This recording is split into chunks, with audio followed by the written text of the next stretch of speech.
गाँव की ज़मीन आई थी हम लोग को।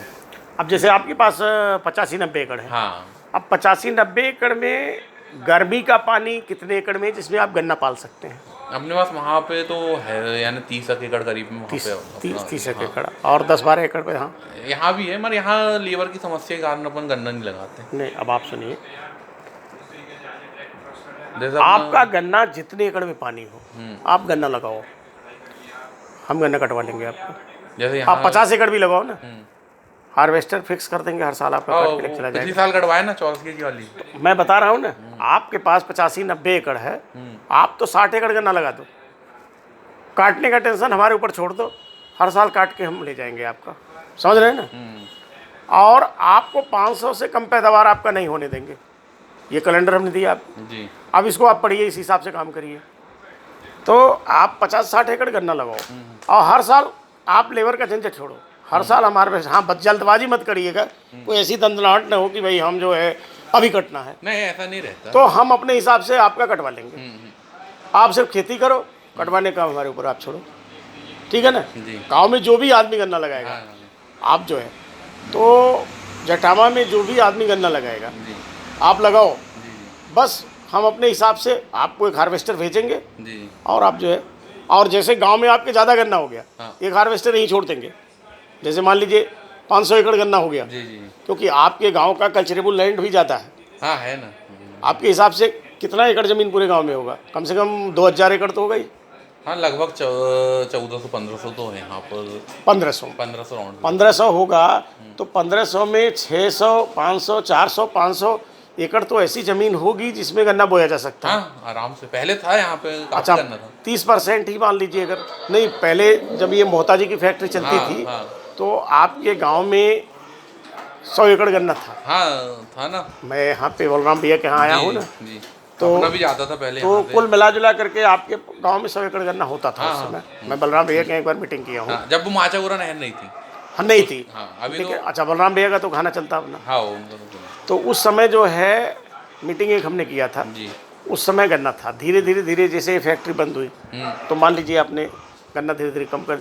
और आपका ये कहना है कि मूंग में ज़्यादा पैसा मिलने लगा है, गन्ने का रुझान क्यों कम हुआ? मूंग। मूंग हाँ। अब 3 फसल लेने लगे ना। 3 फसल लेने लगे। 3 फसल लेने के कारण जो है गन्ना लगाना आप क्या नहीं चाहते? नहीं, मतलब थोड़ा लेबर की समस्या के कारण इन सारी चीज़ों के लिए। देखो क्या है, दुनिया में जिस काम में समस्या नहीं उस काम में भविष्य भी नहीं है। प्रॉब्लम हटाओ, टारगेट पाओ। समस्याएं तो हर चीज़ में होती है, समस्या हटाने के ही लिए तो मनुष्य पैदा होता है कि हम समस्याओं को हटाते हैं। अब जिस चीज़ में समस्या नहीं है, मूंग बो दिए, कितने लोगों का मूंग खराब हो गया। मक्का बो दिए, घर से व्यापारी ले तो जा रहा है 1200, 1500 मांग रहा है, 1400। गन्ना क्या है? पक्की फसल है। हाँ, वो तो उसमें तो तो हमारे कोई ऐसा बीमारी नहीं, कोई ऐसा रोग नहीं, कोई ऐसा इंसेक्ट नहीं, कोई ऐसा डिजीज नहीं। आप तो पढ़े लिखे अच्छे विद्वान कि जो इसको पूरी तरह समाप्त कर पाए। तो सियोरिटी, गारंटी, वारंटी तो हो रखना चाहिए ना आदमी को। हम कहते हैं ठीक है, आपके गांव में गन्ना जो है लगाएंगे लोग, लगाए ना, हम एक हार्वेस्टर ही रख देंगे आपके यहाँ। 300-400 एकड़ गन्ना करो आप ना, एक हार्वेस्टर काटेगा, यहीं रहेगा, सबका काटेगा गन्ना। लगवाओ आप। आपको अभी जो 5 एकड़ लगाना है ना जी। वो इस हिसाब से ही काम करना है। इसमें देखिए डे वाइज वर्क लिखा है, कहीं कोई कन्फ्यूजन हो हमको आप फ़ोन लगाइए, हाँ, आपको बिल्कुल ठीक है ना? जी, जी। और आपको हम 500 से ऊपर ही पैदावार देंगे, इसी हिसाब से आपको काम करना। अब इसको पढ़ने से आपको ये पता लगेगा कि आप चूक कहाँ करते हैं, कहाँ आपका फॉल्ट है जो आपने नहीं किया और आपका पैदावार कम हुआ। समझ आदमी को?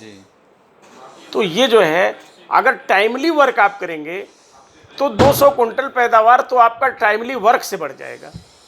अब पता चला खरपतवार आज निकालना चाहिए, और आपने 20 दिन बाद निकाला, तो 20 दिन तो न्यूट्रिएंट तो जमीन से लिया ना, कमजोर किसको किया? आपके गन्ने को।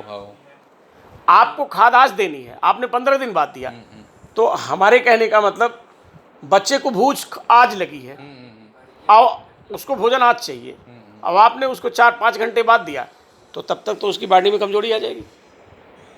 उसी तरह से जिस समय जिस न्यूट्रिएंट की ज़रूरत है और कितना ज़रूरत है, मात्रा बहुत ज़रूरी है। जैसे एक छोटा बच्चा है तो उसको चम्मच से दूध पिलाना पड़ेगा, बड़ा होगा तब गिलास लगाएगा। तो किस न्यूट्रिएंट को कब किस उम्र में कितना खाद देना है, कितना फर्टिलाइज़र देना है, कितना उसमें हर्बिसाइड डालना है, कितना उसमें जो है आपको ये फंजीसाइड डालना है, ये सारी चीज़ जो है, कितना उसमें ट्रेस एलिमेंट देना है, ये सारी चीज़ हमने लिखा है इसमें। इस हिसाब से आपको काम करना है, समझ रहे हैं ना? जी। हाँ, तो आप खेती करिए ज़्यादा से ज़्यादा गन्ना को। ये काटने उठने का टेंशन खत्म करिए, काटने का तो हम कटवा लेंगे, एक हार्वेस्टर की व्यवस्था कर देंगे गांव में, पता चला सबका काट देगा गन्ना।